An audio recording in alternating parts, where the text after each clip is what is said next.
ఓం నమః శివాయ.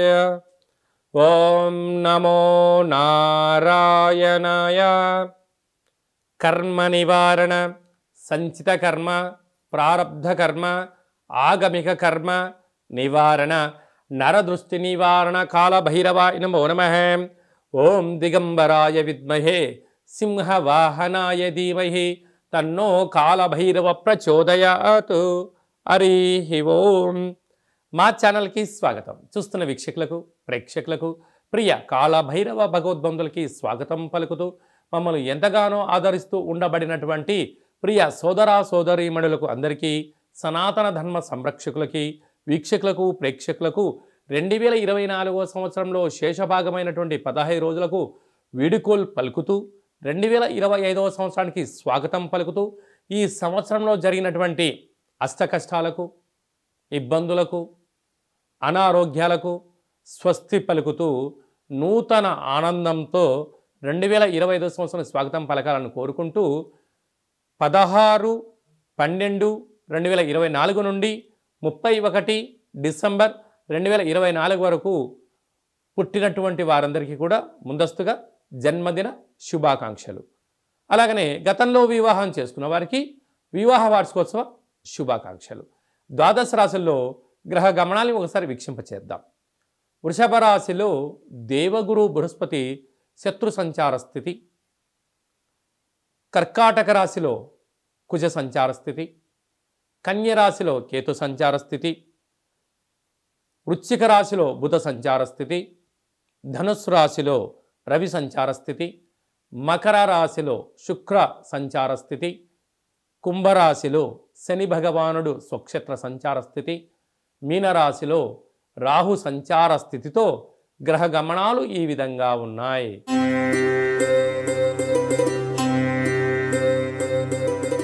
మిథున రాశి వారికి ఆంగ్ల సంవత్సరానికి వీడుకోలు పలుకుతూ, కొత్త ఆంగ్ల సంవత్సరానికి స్వాగతం పలుకుతూ ఎలాంటి యోగం ఆస్వాదించాలో ఈ వీడియోలో తెలుసుకుందాం.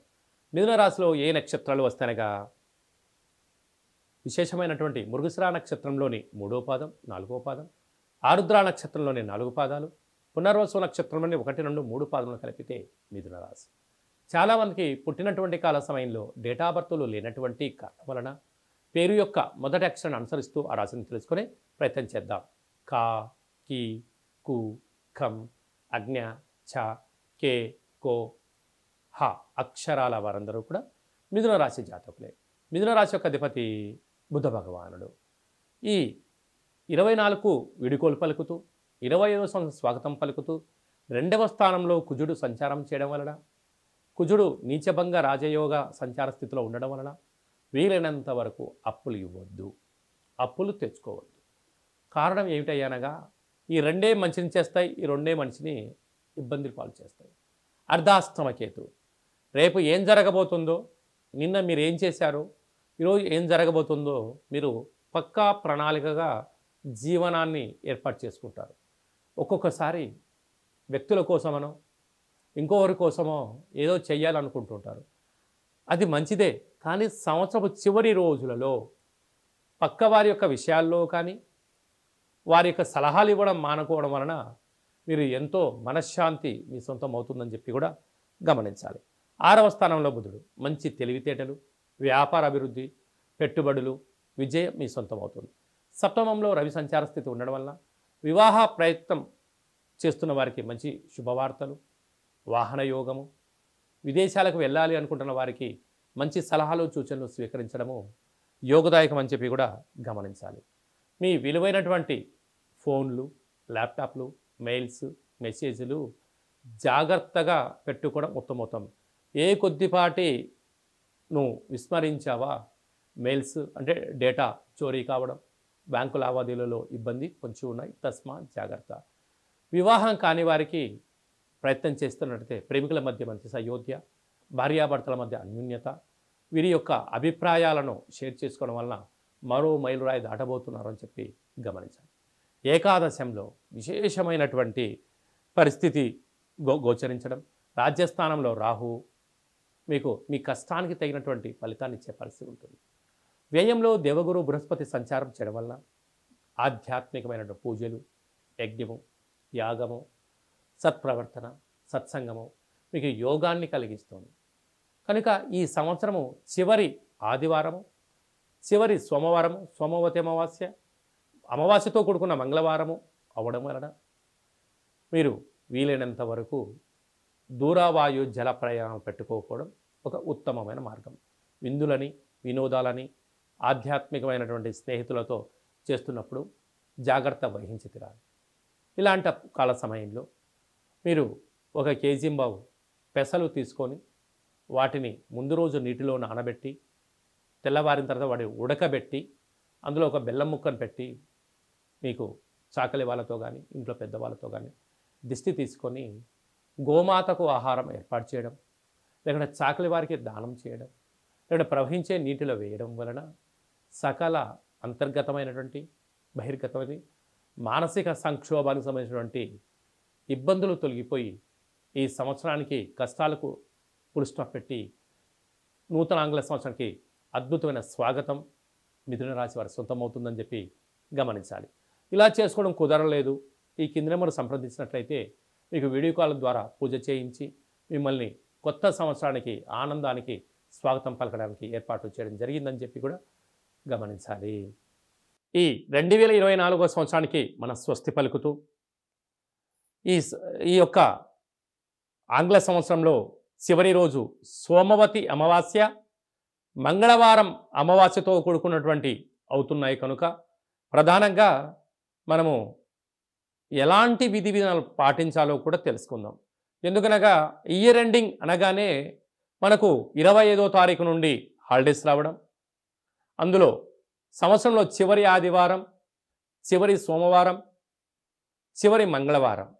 ఈ సంవత్సరం రాజు కూడా అంగారకుడే కనుక అలాంటి తెలుగు సంవత్సరాది పండగకు రాజు అయినటువంటి ఆయన ఈ యొక్క మంగళవారం అమావాస్యతో కూడుకున్నటువంటి పరిస్థితులు ఉంటున్నాయి కనుక వీలైనంత వరకు సముద్ర స్నానమని, దూర ప్రయాణాలని, ఆవేశభరితమైన నిర్ణయాలు కానీ దయచేసి ఎవరు కూడా ఎలాంటి ప్రయాణాలు పెట్టుకోకపోవడము ఉత్తమోత్తంగా భావించగలిగింది.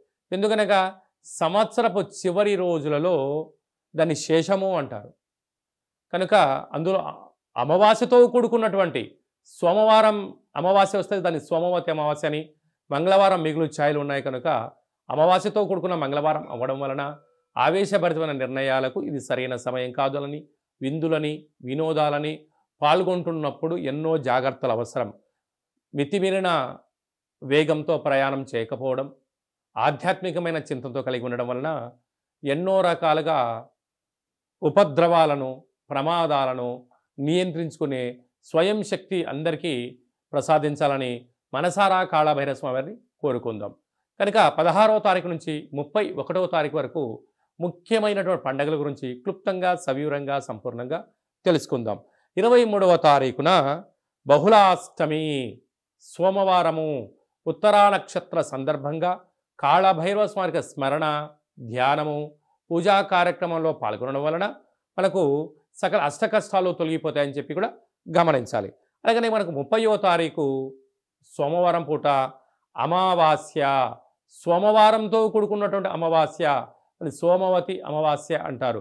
కనుక సకల గ్రహదోషాలు సంవత్సరంలో ఉండబడినటువంటి వాటన్నిటిని కూడా వదిలేసుకొని కొత్త ఆనందకరమైనటువంటి స్వాగతం పలకాలి అన్నట్లయితే కాళభైరవ స్వామికి స్మరణ, కూష్మాండ దీపము, నారికేల దీపము, ముడుపు, కాళభైరవ హోమ కార్యక్రమాల్లో పాల్గొని దిష్టి తీసేసుకొని కుక్కకు మహారాజు గారు కానీ పక్షిరాజవారైనటువంటి కాకికి ఆహారాన్ని పెట్టుకోవడం వలన యోగదాయకం.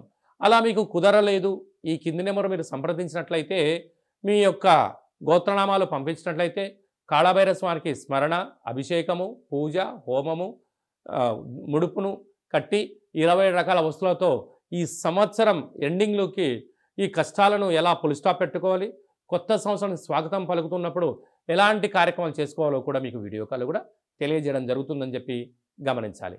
అలా ఇంకనూ మనం విజయం సాధించగలగాలి అన్నట్లయితే ఈ యొక్క పాత్ర కంచు పాత్ర అంటారు. కంచు మోగినట్టు కనకం మోగదు గదరా సుమతి అని చెప్పి మనకు సుమతి శతకంలో ఉంటుంది. మనకు రాసులు 12 ఎలా ఉంటాయో 12 రాసులను ఇందులో అచ్చు వేయడం జరుగుతుంటుంది. ఈ పాత్రను మనం ఇంట్లో పెట్టుకొని ఎలా ఉపయోగించుకోవాలో చెప్తాను, ఒకసారి వినండి.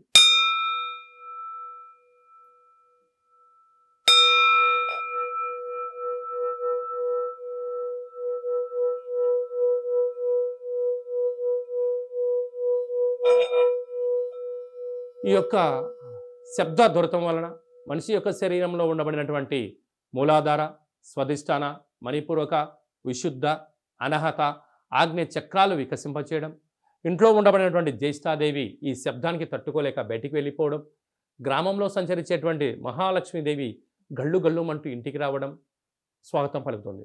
అలాగా మనకు చాలామందికి నాకు నరదృష్టి ఉంటుందండి, ఏం చేసినా ఈ మధ్య కలిసి రావట్లేదండి, మా అబ్బాయి కానీ అమ్మాయి కానీ ఆహారం తీసుకుంటున్నారు కానీ ఒంటికి పట్టట్లేదండి, అనేక వ్యాధులతో ఇబ్బంది పడుతున్నాము అనుకుంటున్న వారందరికీ కూడా ఈ యొక్క పాత్ర, అక్షయ పాత్ర ఆవశ్యకత ఉందని చెప్పి గమనించాలి. మన మనసులో ఏదైతే కోరిక ఉందో వాటిని కోరుకొని ఈ శబ్దం చేయడం వలన, ఆ లక్ష్మీ కటాక్షం వలన, శబ్ద తరంగాల వలన ఆ పని వశీకరణ కలిగి అద్భుతమైన విజయం మన సొంతం అవుతుందని చెప్పి గమనించాలి. ఈ అక్షయ పాత్రతో పాటు ఓ కాలభైరవ స్వామి యొక్క పిరమిడు, డాలరు, కంకణము, అలాగనే మీకోసం ప్రత్యేకంగా కాలభైరవ హోమము, అలాగనే విశేషమైనటువంటి 20 రకాల వస్తువులతో దిష్టి తీయించడం కూడా జరుగుతుంటుంది. ప్రత్యేకంగా మీకు వీడియో కాల్లో పూజ చూపించి చేయడం జరుగుతుంది. మీ ఎక్కడి వారైతే అక్కడి అడ్రస్ను మీరు వాట్సాప్ పంపించగలిగినట్లయితే కొరియర్ చేసి కొరియర్ స్లిప్ కూడా వాట్సాప్ పెట్టడం జరుగుతుంది. కనుక మనమందరం కూడా కష్టాలకు స్వస్తి పలుకుదాం, 24వ సంవత్సరానికి వీడుకోలు పలుకుదాం, 2025కు స్వాగతం పలుకుతూ అందరి ఇంట్లో భైరవ స్వామి యొక్క ఆశీల వలన ధనకనక వస్తు వాహనాలతో అద్భుతమైన విజయం కలగాలని కోరుకుంటూ ఆశీర్వచనం. అలాగనే మన వ్యక్తిగత జాతకం తెలుసుకోవాలనుకుంటున్నారా?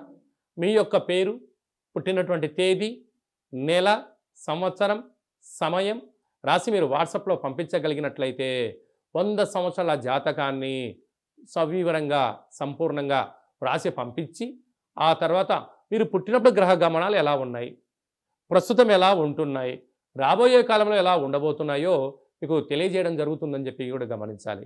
అలాగనే చాలామందికి పుట్టినటువంటి కాల సమయంలో డేటా బర్త్లు లేనటువంటి కారణం వలన మీ పేరు యొక్క మొదటి అక్షరాన్ని అనుసరిస్తూ ఆ రాశిని తెలియజేసే ప్రయత్నం చేస్తూ భూత, భవిష్యత్, వర్తమానాన్ని గవళ ద్వారా అనగా రమణ శాస్త్ర ద్వారా కాళభైరవ ఉపాసన చేత మీకు జాతక వివరాలను తెలియజేస్తూ ఎలాంటి పరిస్థితులలో ఎలాంటి పనులు చేసుకోవాలి, ఎలాంటి పనులలో మనం మౌనం వహించాలి, ఎప్పుడు కార్యక్రమాన్ని చేసుకోవచ్చు, ఎప్పుడు చేసుకోకూడదో ఆధ్యాత్మికమైన సలహాలు, సూచనలు మీకు తెలియజేయడం జరుగుతుంది. కనుక డేటా బర్త్ లేనటువంటి వారందరికీ కూడా గవ్వల ద్వారా జ్యోతిషం చెప్పబడుతుంది. కనుక ఆసక్తి గలవారు ఈ కింది నెంబర్ను సంప్రదించి ఆన్లైన్ ద్వారా కానీ, ఆఫ్లైన్ ద్వారా కానీ, ఫోన్ కాల్ ద్వారా కానీ మీకు జాతకాన్ని తెలుసుకొని మానవ ప్రయత్నం చేయండి. జాతకం అనగా జీవితంలో జరగబోయేటువంటి, ప్రకృతిలో జరగబోయేటువంటివి, మానవాళికి జరగబోయేటువంటి విషయాలను అమావాస్య రోజు ఏం చేయొచ్చు, ఏం చేయకూడదు, పూర్ణిమ రోజు ఏం చెయ్యాలి, ఏం చేయకూడదో తెలియజేసేదే జాతకం. కనుక అలాంటి కాల సమయంలో జాతకాన్ని తెలుసుకుందాం, గ్రహ సంచార స్థితిలో ఉండబడిన యోగాన్ని తెలుసుకుందాం. అదృష్టానికి స్వాగతం పలుకుతూ అందరూ నిండు నూరేళ్ల ఆయురారోగ్యాలు ఉండాలని కోరుకుందాం. అలాగనే మీ అబ్బాయి, మీ అమ్మాయి కానీ వివాహ ప్రయత్నం చేస్తున్నారా? ఎందుకు వివాహం అవ్వడం లేదు? జాతకంలో ఎలాంటి దోషాలు ఉన్నాయి, జాతకంలో ఎలాంటి యోగాలు ఉన్నాయి, ఏ అమ్మాయితో కానీ ఏ అబ్బాయితో కానీ వివాహం చేస్తే వారి యోగం అవుతుందో కూడా తెలియజేయడం జరుగుతుంది. అలాగనే వివాహమైన భార్యాభర్తలు తరచుగా గొడవ పడుతున్నారా? ఎందుకు గొడవ పడుతున్నారు?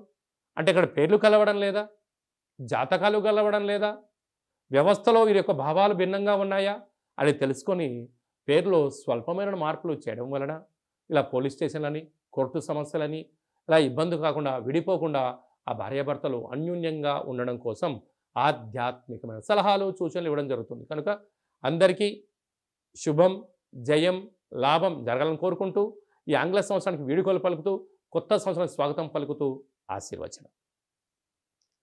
ఓం రాజాదిరాజాయ ప్రసహ్య సాహినే నమో వయం వై శ్రవణాయ కుర్మహే సమే కామాన్ కామకామాయ మహ్యం కామేశ్వరో వై శ్రవణో యదదాతు కుబేరాయ వై శ్రవణాయ మహారాజాయ నమః.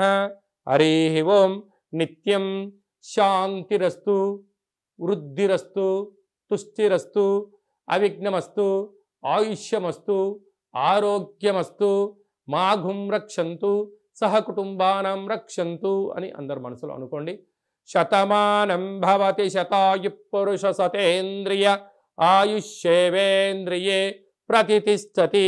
నూతన ఆంగ్ల సంవత్సర ప్రారంభకాల సమయే సర్వత్రా జయోస్తు విజయోస్తు. ఈ వీడియో మీకు నచ్చినట్టయితే లైక్ చేయండి, షేర్ చేయండి. నేను చేస్తున్న ఆధ్యాత్మికమైనటువంటి వీడియోలు అందరికన్నా ముందు మీరు చూడాలి అనుకుంటున్నట్టయితే మన ఛానల్ని సబ్స్క్రైబ్ చేసుకోండి. పైన అందరికన్నా విషయ పరిజ్ఞానం తెలుసుకోవాలనుకున్న వారికి ఆలన బటన్ దాన్ని ప్రెస్ చేసి గంట సింబల్ కూడా ప్రెస్ చేయండి. మీరు ఎవరి క్షేమాన్ని అయితే కోరుకుంటున్నారో, అంటే మీ క్షేమాన్ని ఎవరైతే కోరుకుంటున్నారో ఈ ఆధ్యాత్మికమైన సలహాని సూచనను అందజేసి హిందూ ధర్మాన్ని కాపాడండి.